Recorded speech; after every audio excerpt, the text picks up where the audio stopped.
Good morning students. Today topic is blood and their is compositions. आज हम लोग बात करेंगे ब्लड और उसके compositions के बारे में कि ब्लड में होता क्या है, उसके compositions क्या हैं और उनका रोल क्या है हमारी बॉडी में।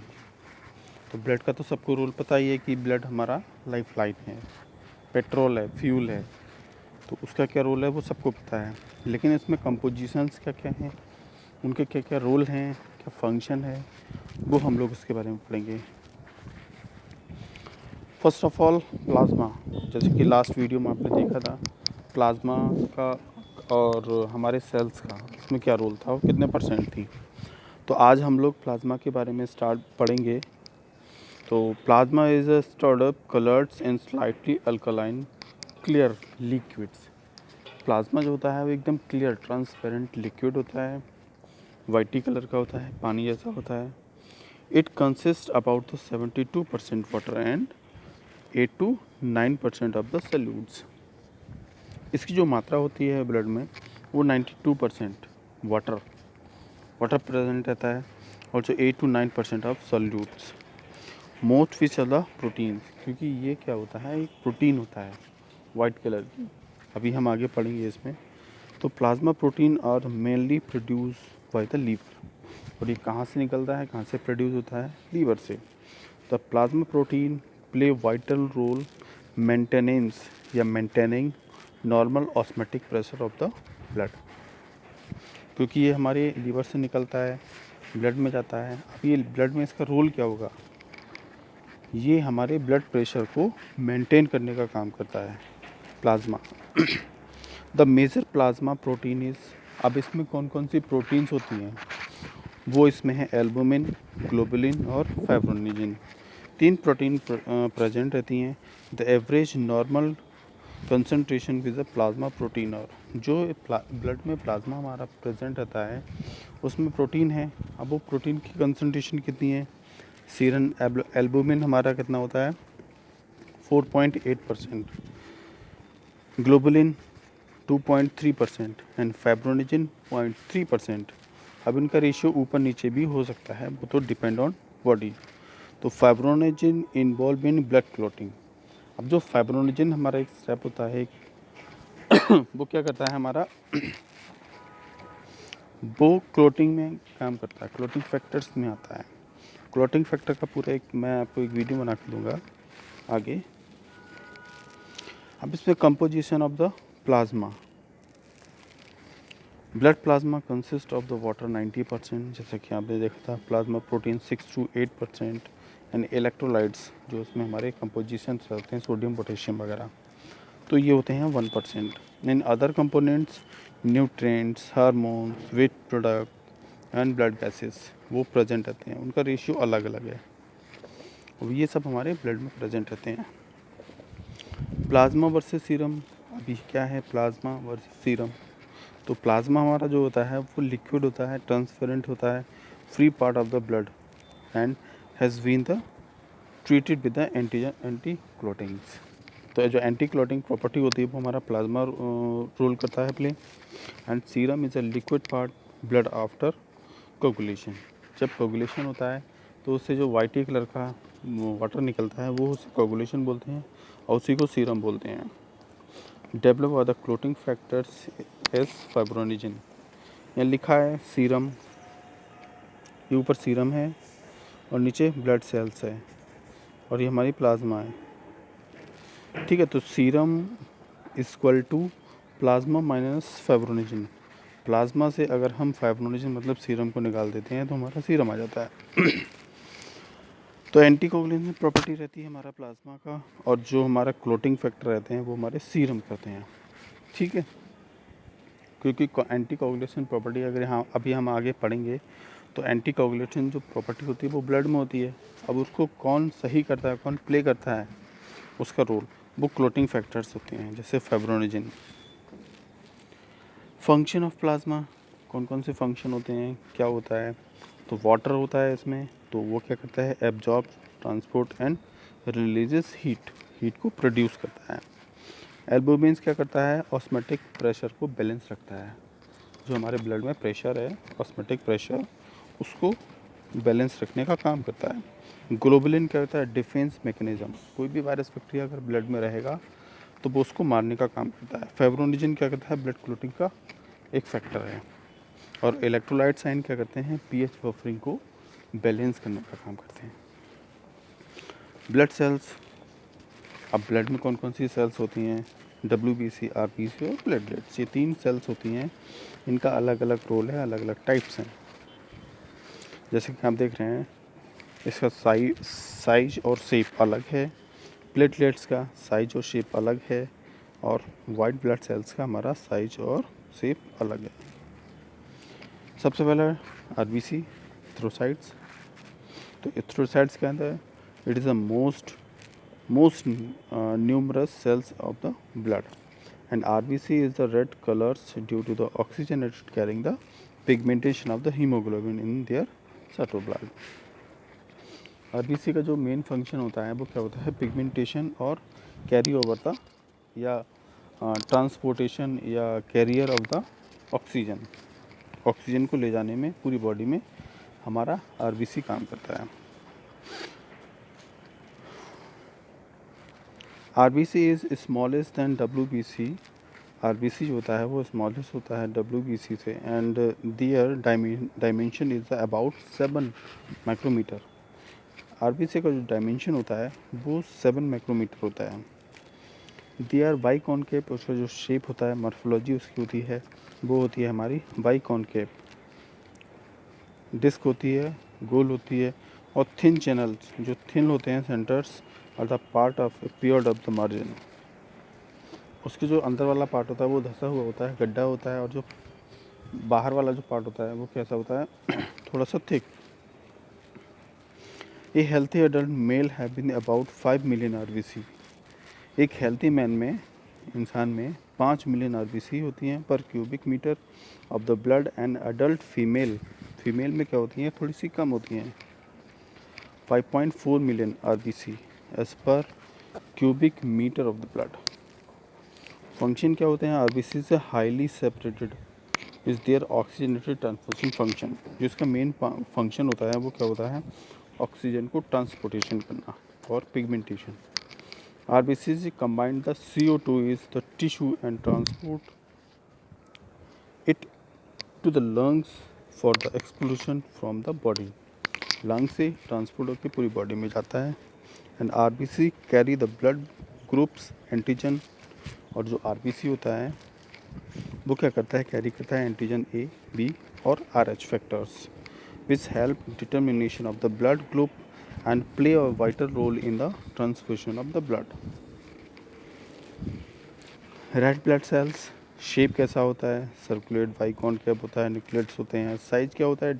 7.7 to 8 micrometres, thickness 2.5 micrometre. Colour कैसा होता है? रेड। क्यों होता है? हीमोग्लोबिन के कारण पिगमेंटेशन होता है।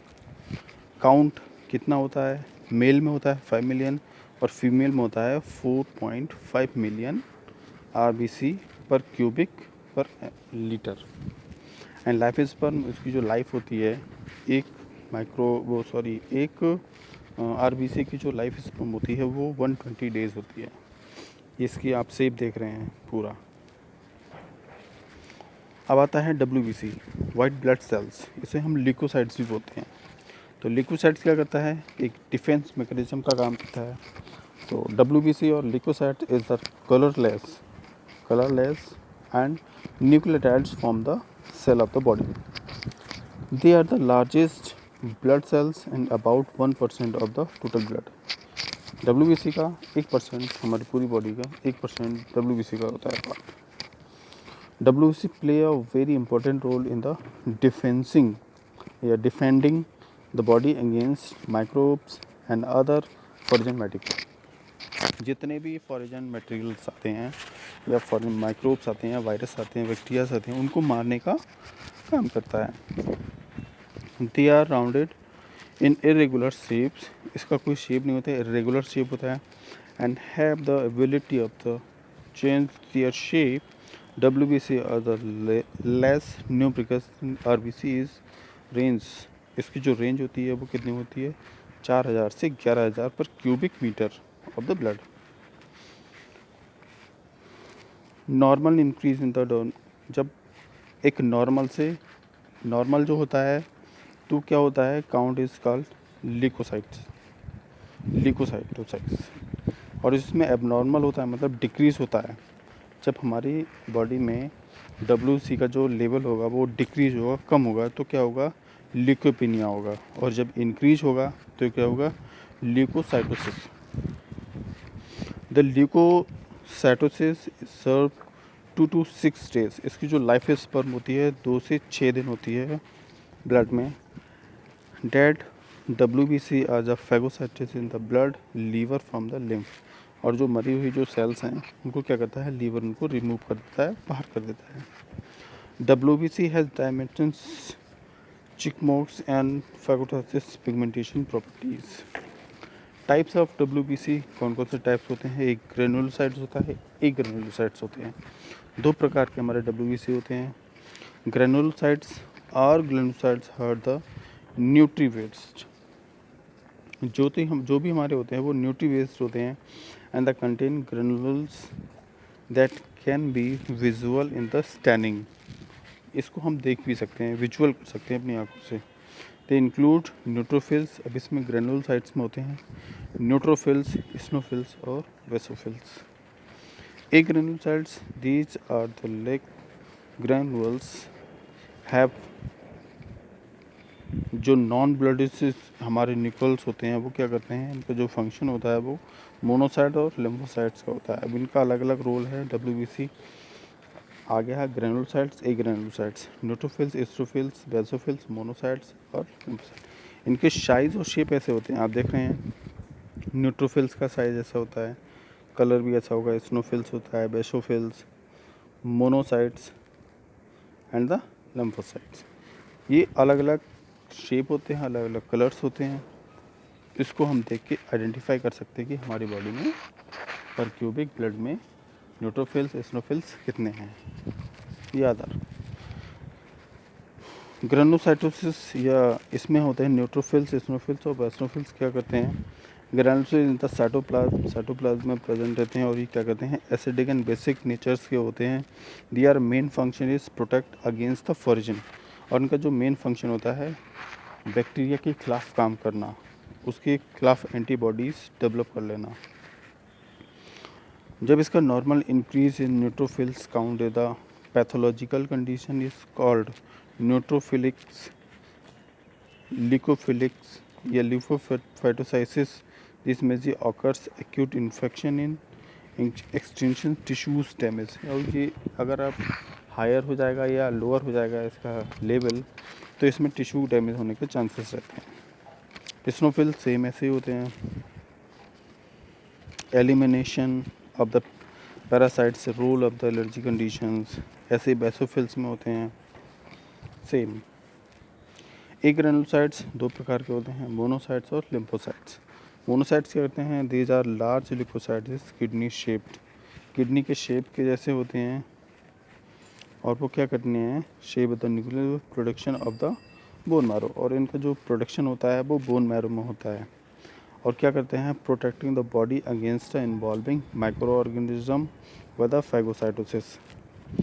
The abnormal increase in monocytes count known as the monocyte and occurs microorganism infection such as tuberculosis, syphilis and malaria। इसमें हम लोग जब बीमारी होती हैं तो इसी के कारण जब कमी हो जाती है या ज़्यादा हो जाता है तो ट्यूबरकुलोसिस होता है, सिम्फिसिस होता है, मलेरिया होती है। Lymphocytes, these are the smallest leucocytes, बहुत छोटे होते हैं, और इसको क्लासिफाइड मेनली 2 टाइप्स में किया है, बी लिम्फोसाइट्स और टी लिम्फोसाइट्स में। इनका जो मेन इम्पोर्टेंट रोल होता है वो क्या करता है, immune response of the body and involve the production of the antibodies को बनाना। और ये क्यों बनती हैं, जब कोई वायरस आता है हमारी बॉडी में एंटर होता है तो उसके खिलाफ वो ऑटोमेटिकली बनने लगती हैं। प्लेटलेट्स और थ्रोम्बोसाइटोसिस, इसका एक अलग से मैं एक चैप्टर बनाऊंगा जिसको बोलते हैं एंटीकोगुलेशन या कोगुलेशन। इसको मैं बता दे रहा हूँ generally. The platelets are small, जो हमारे निकल्स होते हैं वो बहुत छोटे होते हैं, जैसे कि आप देख रहे हैं blood, they are the smallest blood cells, diameter is 2.2 to 5 micrometre. Main जो एलिमेंट्स होता है वो क्या होता है, ब्लड होता है। और ये क्या होते हैं, ब्लड प्लेटलेट्स इसमें होते हैं, आरबीसी एंड डब्ल्यूबीसी न्यूमेरिक। और प्लेटलेट जो हमारी रेंज होती हैं वो कितनी होती हैं, 2 लाख टू 4 लाख पर क्यूबिक मीटर प्लेटलेट्स का जो होता है। और इंक्रीज करते हैं number of the platelet is known as the thrombocytosis and the decrease is number of the platelet is known as thrombocytopenia. अगर प्लेटलेट्स का नंबर बढ़ेगा तो थ्रोम्बोसाइटोसिस होगा, और प्लेटलेट्स का नंबर कम होगा, मतलब प्लेटलेट्स बॉडी में कम होगी तो थ्रोम्बोसाइटोपिनिया हो जाएगा। और ये दोनों प्रकार की बीमारियां होती हैं। Platelets have short life span, बहुत छोटी सी इनकी लाइफ स्पैन होती है, नॉर्मली बिटवीन 5 to 9 डेज, 5 से 9 दिन होती है। And they are destroying the microphages mainly in the spleen. जो भी माइक्रोफेजेस होते हैं स्प्लीन में, उनको डिस्ट्रॉय करने का काम करते हैं। The main function of platelet are blood clotting and repair the ruptured of the blood vessels. दो ही काम होते हैं इसके। क्या होते हैं, ब्लड जो क्लोटिंग फैक्टर्स होते हैं उनका काम करता है, और कोई भी वेसल्स है उसको रप्चर या रिपेयर करने का काम करता है, मारने का काम करता है। हीमोपोइसिस दो होते हैं, एक लिम्फोसाइट स्टेम सेल होती है और मैक्लो स्टेम सेल्स होती हैं। अब इसका काम क्या होता है, the process of development of the blood cells is turning haemopoiesis and haematosis. Blood का बनना, ब्लड का प्रोडक्शन, फॉर्मेशन होना हीमोपोइसिस कहलाता है। और ये कहाँ होता है, ये हमारी बोन मैरो में होता है। आफ्टर बर्थ, बिफोर बर्थ ये कहाँ होता है हमारा, यहाँ लिखा है, ये आप देख रहे हैं। बिफोर बर्थ हीमोपोइसिस जो हमारा होता है, haemopoiesis first take place in the workshop the embryos and the later of the liver. Liver से रेगुलेट होता है, स्प्लीन से रेगुलेट होता है, thymus and lymph node of the foetus. Foetus को जो हमारा ब्लड होता है वो कौन करता है, बोन मैरो नहीं करता है उस टाइम, वो करता है लीवर, स्प्लीन, थाइमस और लिम्फ नोड्स। वो बच्चे को ब्लड प्रोवाइड कराते हैं। जैसे ही बच्चे का बर्थ होता है, जन्म हो जाता है, उसके बाद होल लाइफ, पूरी ज़िंदगी रेड बोन मैरो, जो हमारी हड्डियाँ होती हैं, हड्डी के अंदर बोन मैरो होता है, बोन मैरो में उसका प्रोडक्शन चलता है, उसका मैन्युफैक्चरिंग चलती है ब्लड की, और वो पूरी ज़िंदगी वहीं से होनी है।